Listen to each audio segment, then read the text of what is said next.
dollar, the minute they print it, they've ruined the piece of paper because you can no longer use it for a list. We trade parts of our lifetimes for this. It's absolute insanity. And then we create a special class of people called bankers that get a special set of laws that apply to them only, where they can commit fraud and theft by creating brand new dollars. These are counterfeit, basically. Any new fractional reserve lending, any new credit that they create, any new base currency that the Federal Reserve and the Treasury create when they swap IOUs, that's all fraud and theft. And we go along with it, and they get to confiscate a certain percentage of our wealth every year through inflation of the currency supply. It's amazing that the whole system works this way.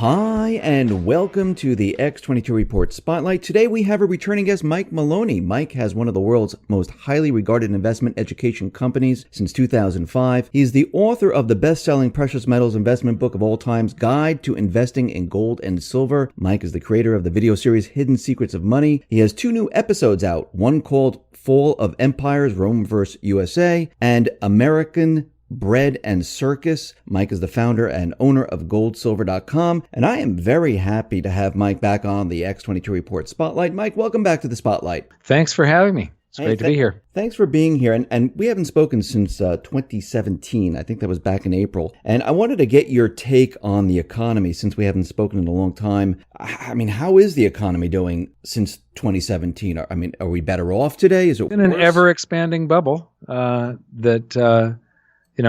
I called it the everything bubble, but it's also the Bernanke bubble. This was created.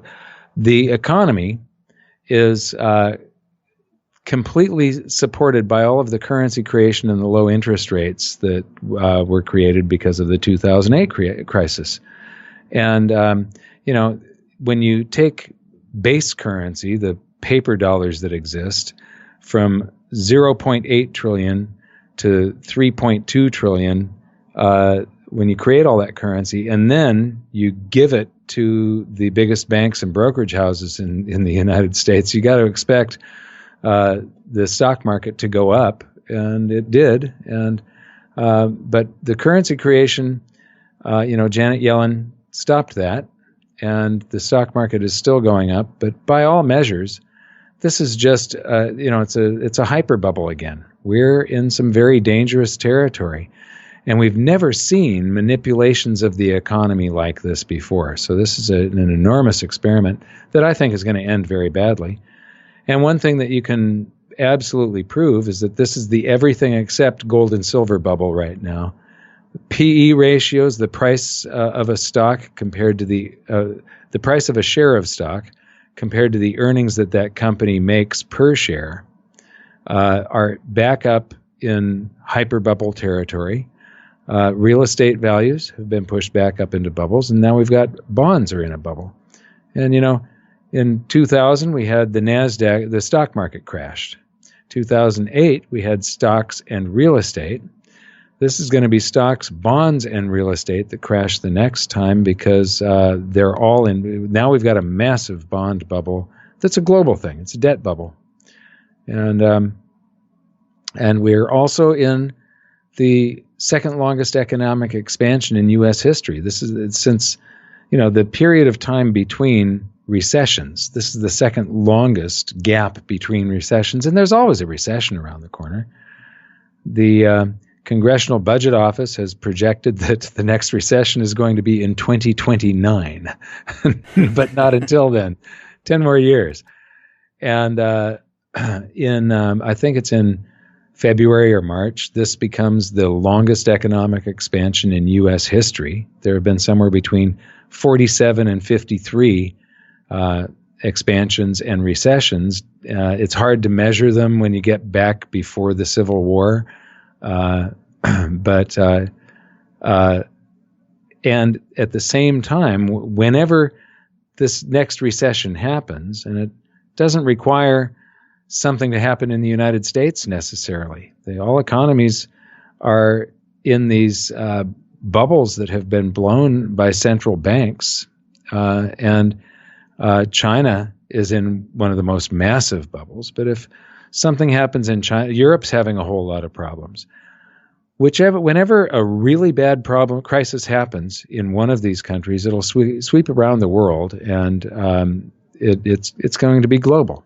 And so, I'm grateful for the extra time that I've had to get prepared for it. But the thing is, the longer it lasts, the worse the outcome is going to be, because the economy is sort of a closed loop, and they have done a huge amount of manipulation, and all of that energy is going to be released in the opposite direction.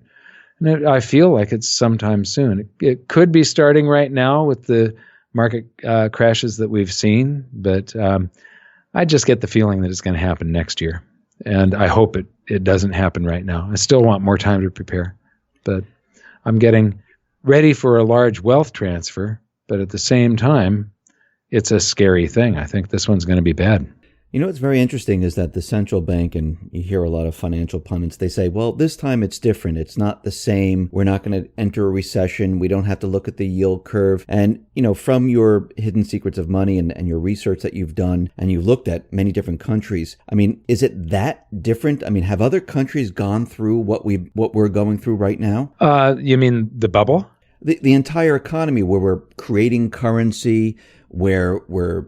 Japan's been doing this for quite a while, since their economy crashed in 1989 was their bubble that popped, and they haven't recovered yet. And so this is that's what happens. You build up certain levels of debt, and their levels of debt in their economy they've been a zombie economy since 1989. They're still trying to get out of it, and the central bank is still doing all of these emergency efforts. Every year, there's some new thing announced, Abenomics and all of this stuff, and they've proven without a doubt that Keynesian economics doesn't work. Yeah, it's so. This next crash scares me, and the ability to come out of it scares me, because when Japan's economy crashed, they had us to sell to. To whom do we sell goods and services when our economy crashes? We've got, this is the everything except gold and silver bubble. We've got the stock market back up in a hyper bubble measured by PE ratios or dividend yields. And did I cover, I just did a couple of interviews. Did I cover for your audience what a PE ratio is? Because no. I hate, okay. Yeah. It's the price of a share of stock divided by the earnings of the company per share. And so it's a real good measure of if you're paying too much or paying too little. And right now we're back into a hyper bubble, and that plus the dividend yields, how much the company pays in dividends for a stock. Real estate is back in big bubbles in most areas. And real estate never, when the real estate crash happened in 2008 in the U.S. and Canada, or U.S. and Great Britain, Canada, Australia, New Zealand just sort of took a breath and then kept on running. They are in these immense bubbles, and so is China. I've been to China a few times, and their bubble is a government-mandated bubble. It's a government-funded bubble. And so it's gone into valuations that are insane, to where when it pops, it doesn't require a problem in the United States to kick off the next global crisis. It could happen in Europe or China or Australia or the United States, and it'll just be global. And this time, we also have the unwinding of the global dollar standard, the world monetary system. We had the classical gold standard before World War I, the intra-war gold standard called the gold exchange standard, the Bretton Woods system from 1944 to 71, and then the global dollar standard. And these are vastly different monetary systems. And people, there's other people starting to warn on this now. I've been giving presentations on the death of the global dollar standard since 2009 and keeping track of all of what I call the nails in the coffin. Every time a country bypasses the U.S. dollar in trade, or there's just all of these things happening. The first nail in the coffin was when Saddam Hussein started selling oil for euros.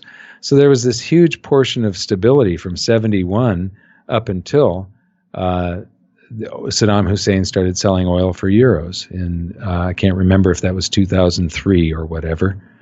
And that was the first nail in the coffin. And then they're coming like several of them every week now. I can't keep up with it anymore.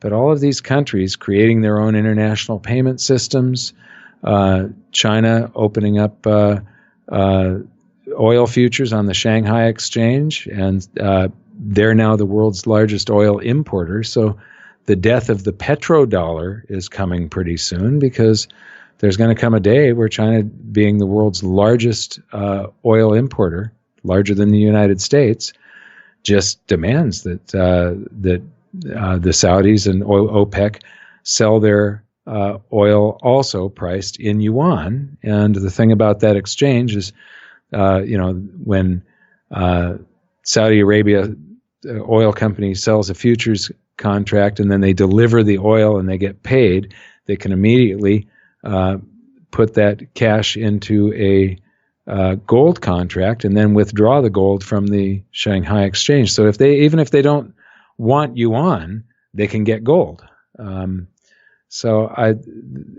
This is coming very rapidly.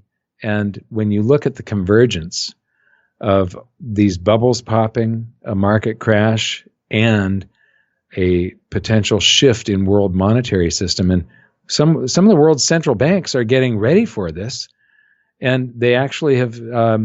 Hungary just bought a whole bunch of gold, increased their gold reserves 1,000%, and in their statement, they talked about the stability of the the world monetary system, and a potential shift away from the U.S. dollar.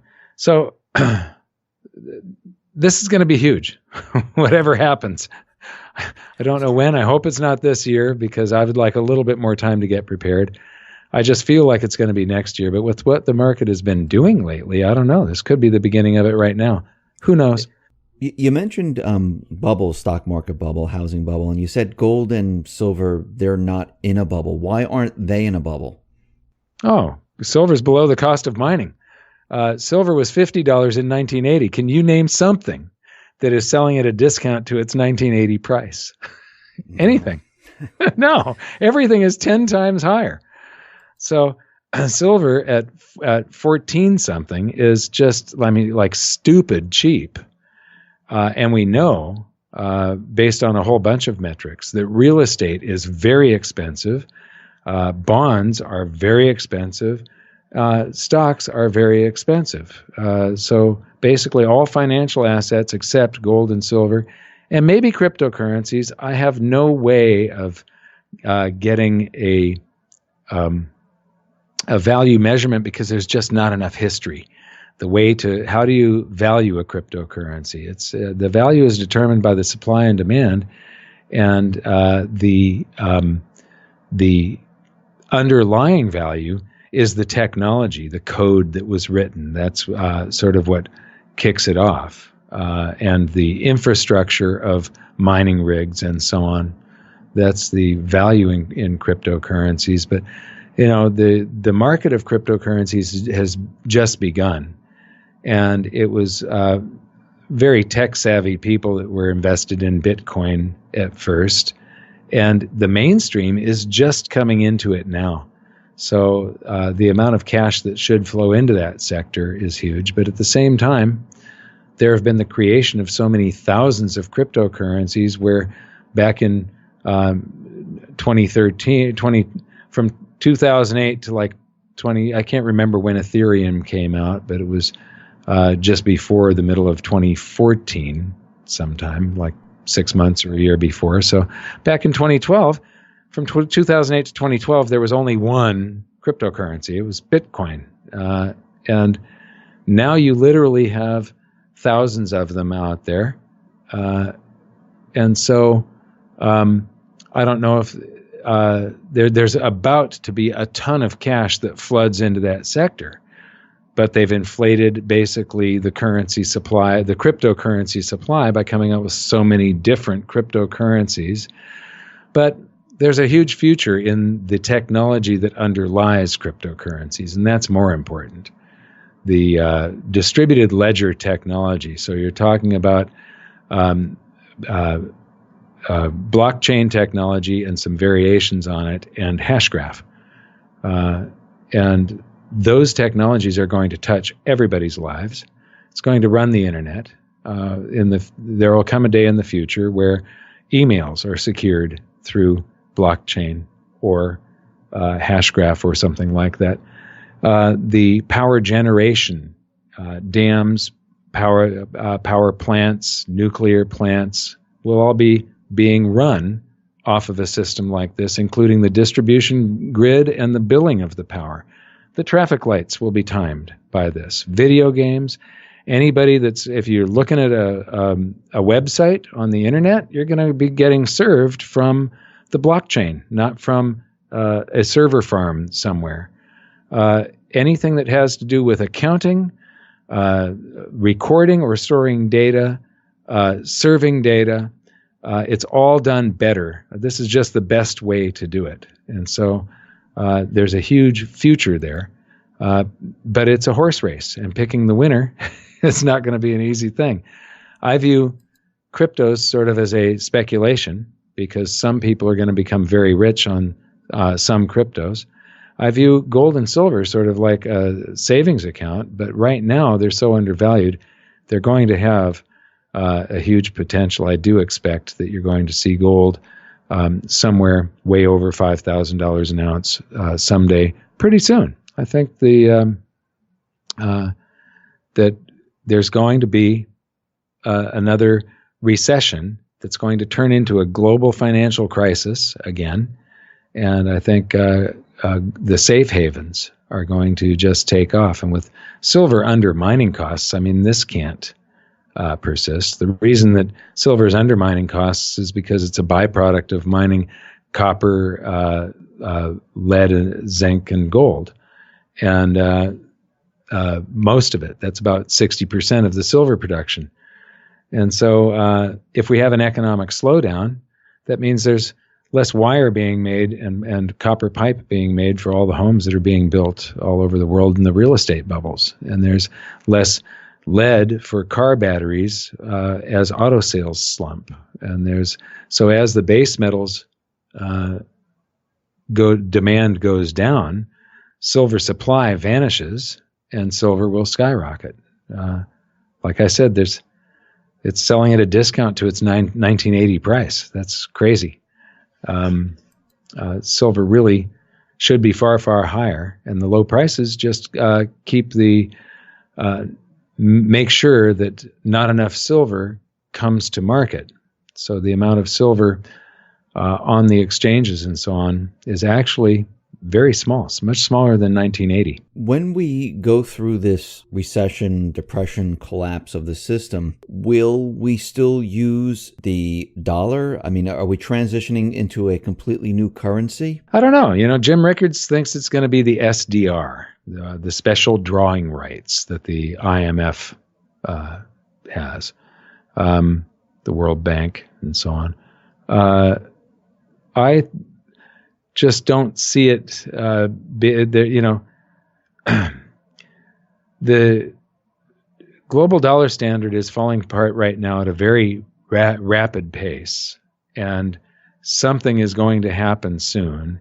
And I know that safe havens will be the asset, the beneficiary of the problems that are going to happen sometime, it feels to me, in the next couple of years. Before the end of 2020, there's going to be something really big. I think it's going to be next year. I hope it's not right now, but I've done the best to protect myself from it and capitalize on it, because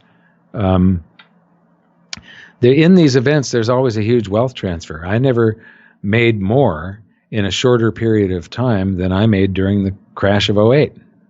So, because I was positioned, I was expecting it. I was positioned for it. I had predicted it in my book, which came out like the month before the crash. So the book became the best-selling book on investing in gold and silver. So, it's fundamentally because Keynesian economics doesn't work. It's not even plausible. And all of the world's central banks are run by Keynesians. So do you think the new currency or whatever we're transitioning into, at that point, do you think they're going to have to back the new currency with gold? The dollar will probably still exist. If it was backed with gold, it would give great confidence, but you'd be talking of a backing that would be somewhere between $5,000 and $40,000 per ounce would have to be the price of gold to back it at any, it depends on, I'm on record as saying gold standards suck. There's a video that I did called Gold Standards Suck. A gold standard is where instead of actually using gold, you use a representation that's redeemable for gold that's supposedly being held in a warehouse somewhere. We used to have treasury notes that were fully gold backed, and then we had Federal Reserve notes that were 40% gold backed. And then we went to, these are the different monetary systems. Classical gold standard before World War I, fully backed. Intra-war gold standard called the Gold Exchange Standard, 40% backed. And then the Bretton Woods system from 1944 to 71 didn't have a specified backing, and it fell all the way to about 8% before that ended. And now we don't have, the dollar has absolutely no connection to gold whatsoever. What backs the dollar today is a promise to tax you in the future. When a dollar is created, the Federal Reserve counterfeits a dollar, they print it, and then they buy something with it. And that's how it gets into circulation. It's fraud and it's theft. And when they buy something with it, they usually buy a U.S. Treasury bond. What's a U.S. Treasury bond? It's an IOU. Loan the U.S. government $1 trillion today, and over a 30-year period, they're going to pay you back at that trillion plus $1 trillion worth of interest. If that's the way a dollar is created, then that means that the dollars to pay the interest do not exist yet. Yeah. And so that means you got to borrow more into existence to pay the interest. And then that creates the base currency that all fractional reserve lending is created from. And the banks create the rest of the currency supply when you buy a house or a car or sign a credit card. The bank has to have a certain amount of currency on hand, 10% of what they create. And if they've got enough to cover your loan, they just type the dollars into your account. And there they are, presto, brand new dollars. It's a crazy system. It's absolute insanity that we go along with this and we trust this. Every time I pull a dollar out of my wallet, I just start laughing. This is so comical that humans would do this. We've got a piece of paper with a picture of a dead guy and some numbers on it. and you can buy real stuff, or people will work for this piece of paper with a picture of a dead guy. And I used to say that, the dollar, the minute they print it, they've ruined the piece of paper because you can no longer use it for a list. It's got ink all over it. And we trade parts of our lifetimes for this. It's absolute insanity.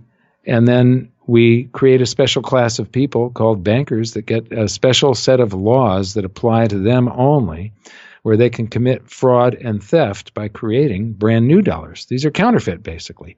Any new fractional reserve lending, any new credit that they create, any new base currency that the Federal Reserve and the Treasury create when they swap IOUs, that's all fraud and theft. And we go along with it, and they get to confiscate a certain percentage of our wealth every year through inflation of the currency supply. It's amazing that the whole system works this way, but it does. So we do the best we can with the circumstances that were given. And but history shows that no fiat currency has ever survived up until the day Bretton Woods ended and we went on a global dollar standard.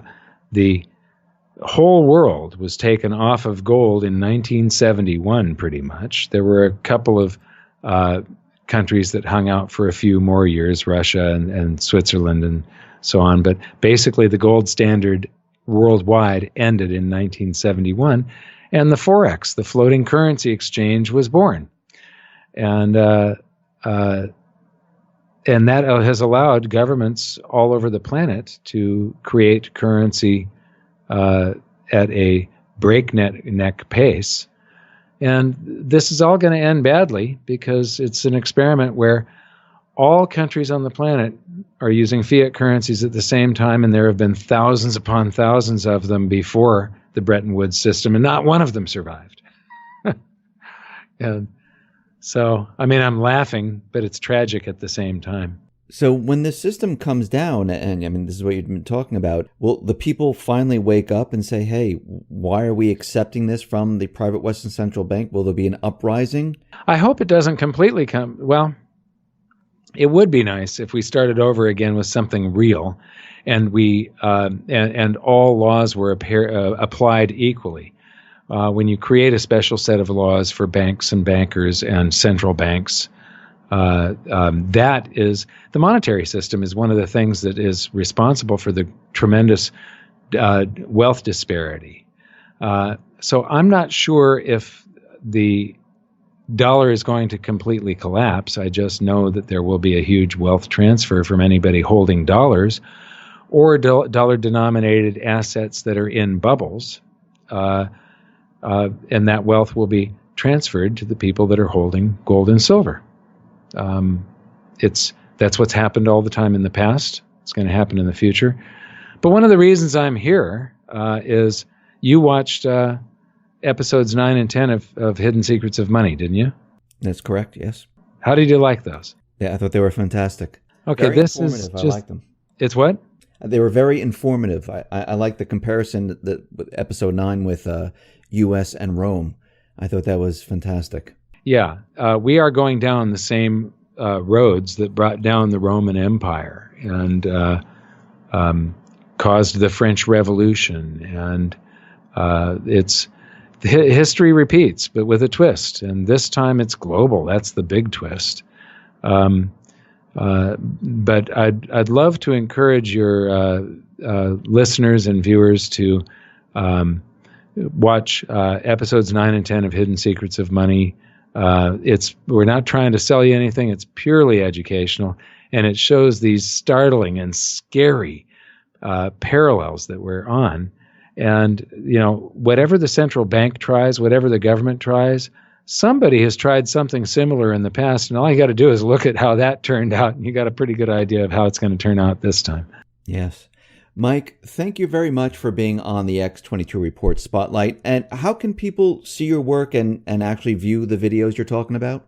You can go to hiddensecretsofmoney.com or go to our YouTube channel. Just do an internet search for Mike Maloney, or search for Mike Maloney, or Gold Silver on or Hidden Secrets of Money on YouTube.